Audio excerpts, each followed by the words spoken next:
สบายดีพี่น้องสบายดียามสวยๆจักหน่อย มื้อนี้ก็สิไปงานดองนะเว้ยงานดองคนในบ้านนี่แหละ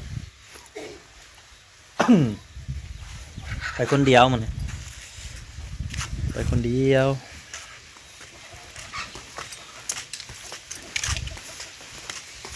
การยังว่าไปกับน้องน้ำก็ว่ามื้อนี้ เดินสายเดี่ยวเลยเดี๋ยวไปเบิ่งบรรยากาศในงานเลยนะเว้ย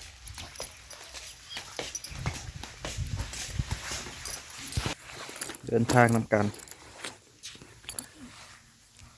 ตอนนี้ก็7 โมงปลายแต่ว่ามื้อนี้ก็อากาศก็ถือว่าอากาศดีอยู่ไปน้องเลยตื่นมากก็ถือว่าลมเย็นลมพัดมาทางทิศพุ่นละตะเวนออกพุ่นละลมเย็นก็ยังมีความหนาวอยู่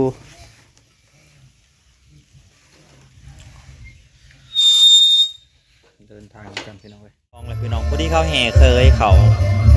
พอดีแห่เคยเขาเพื่อนพอดีเลย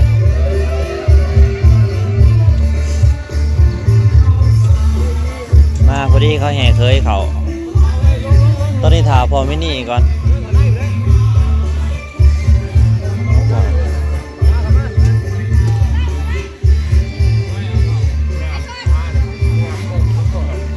ฮัลโหลเนาะคือว่าบ่าวสาวตาเข้ามาครบถ้วนและบ้านนี้กันสิได้ได้เบิ่ง ยังไปเบิ่งไปหลอกเบิ่ง ไปหรอจะก่อนยังมากก็ได้ข้างหลังพี่น้อง ยืนซ่ายังบ่แล้ว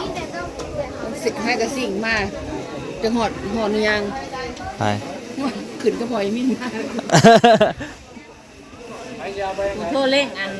โทรเล่งดาบกับเจาะนะจ๊ะนี่แหละนี่แล้วอะไรเข้าไปใน ข่าวจนที่ผูกแขนเลยดิ เขาเคยอยู่กับหมออะไรได้แห่แต่เศร้า อ๋อเคยมากินอยู่นี่เลยปะ เคยมาแต่แรงวาน นั่งโต๊ะนี่กันใหญ่ร้อนนะพี่ คามีตะลุวนาคาฮานาเนเกหาวตุหิกิติภูมิมาเตนตุทิวาชาลทาลาวิตนีนักขันธวัตตาติ ได้นั่งใหญ่ซ้อนไปแล้วก็มาเอาขึ้นนี่มาอายุ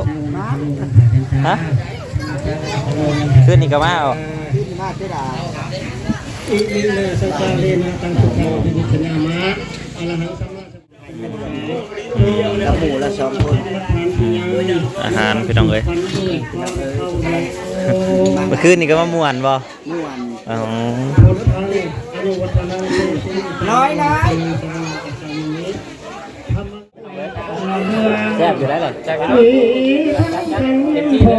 มานั่งนี่เลยมีทั้งดวงดอกไม้การกองอินแปงมีทั้งดวงมาลากินหอมห้วยเฮามีแต่จำปลาตอยจำปี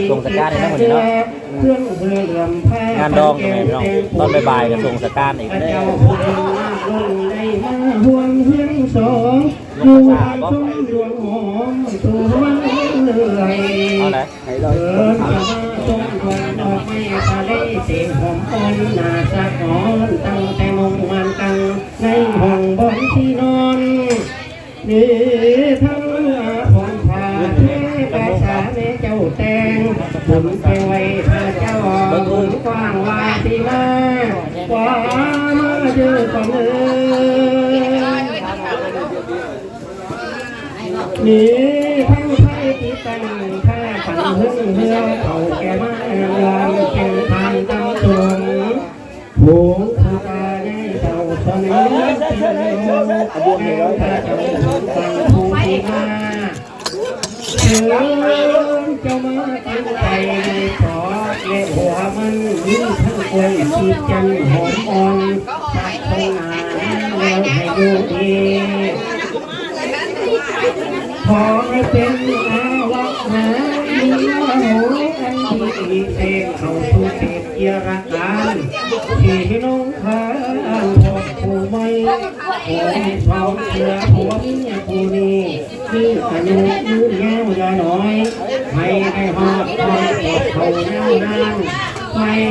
เจ้าได้สมนึกสักขอเดือนยิ่งหลายกลางหลายแสนพัน ผมครับ ผ่านมาทำวัวควาย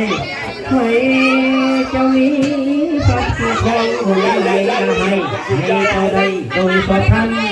เจ้าอย่าได้เป็นกรรมอันสาโหดขอให้สองพระเจ้าได้ตามผู้เจ้าสมพร ข้าวพี่น้องเอ้ยข้าว เกี่ยวกับคนแบบนี้ คมอ่ะนับแต่แก่นับแต่ลาบคมเบิดนะพี่น้อง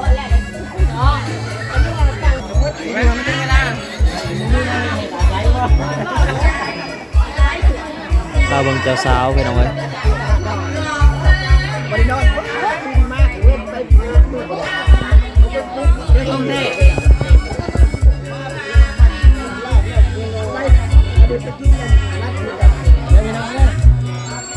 เรื่องข้อขาด กินข้าว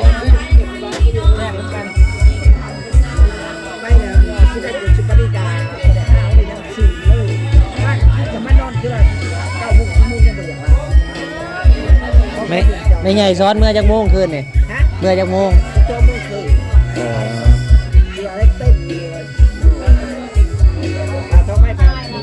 หลายคนบ่หลายบ่คืนนี่นะเด็กๆว่าไปกับไปนะเนาะอยู่นี่ไม่แห้งอยู่นี่ไม่แห้ง จะป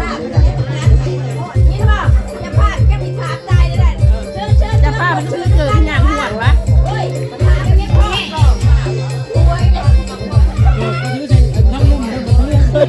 เห็นว่าหิวหรอกหิวว่า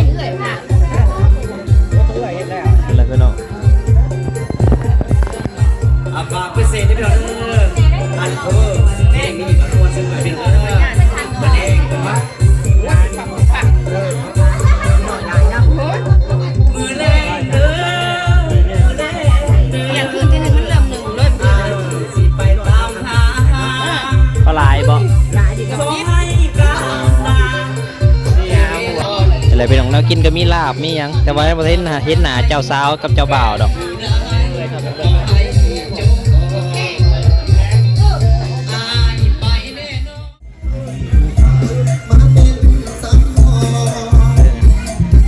เจ้าบ่าวกับเจ้าสาว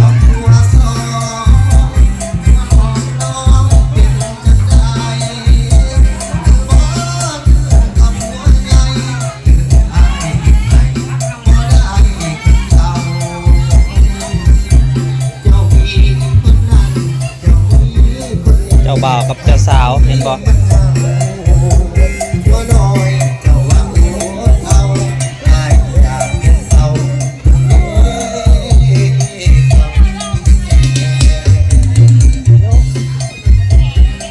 โยกพี่น้องเอ้ยอยู่นี่มีแห้ง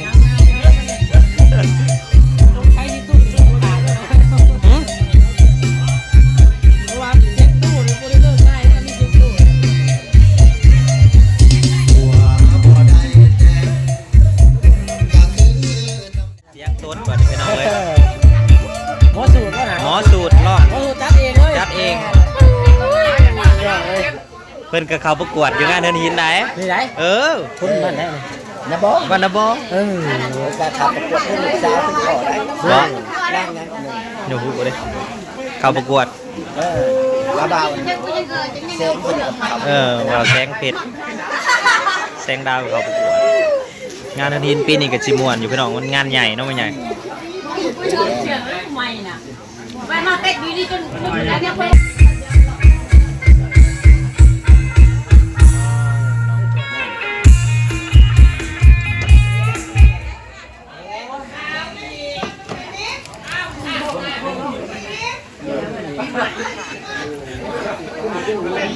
เสียงสดหมอพร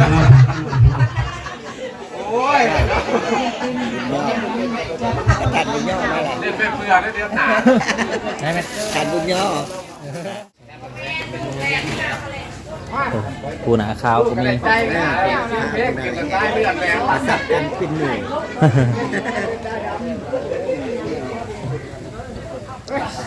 สายเมาได้ฮะสายเมาของแท้ตัวตึงสุดแล้วฮะ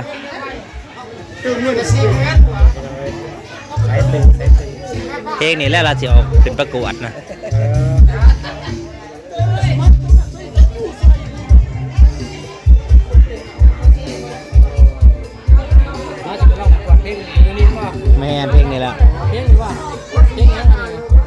ควาเซ่เด้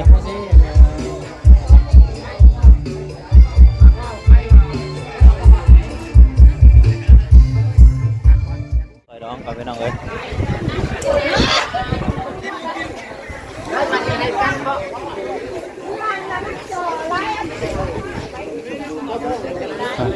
แล้วเราบ่เป็นสอนแล้วเราบ่เจ้า เอาถ้าเจ้าภาพเข้ากับเองตีเทียนแล้วว่าเนาะ ห้องเพลงกันเนาะน้องโมก็มา หรือว่าจะจังเปิดเลยนะ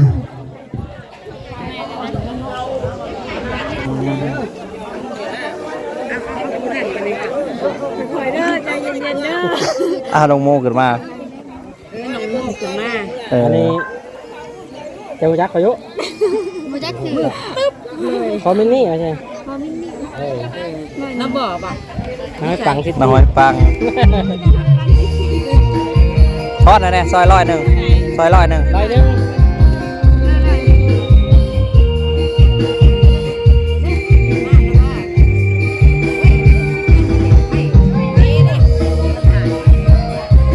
จื้ออยู่บ่ เอาบ่จื้อ จิมติดเพลง จังหวะเลยแหละนี่แหละพี่น้องเอ้ยเสียงเพลงแซวเออ เมื่อได้ซื้อได้นะ เออ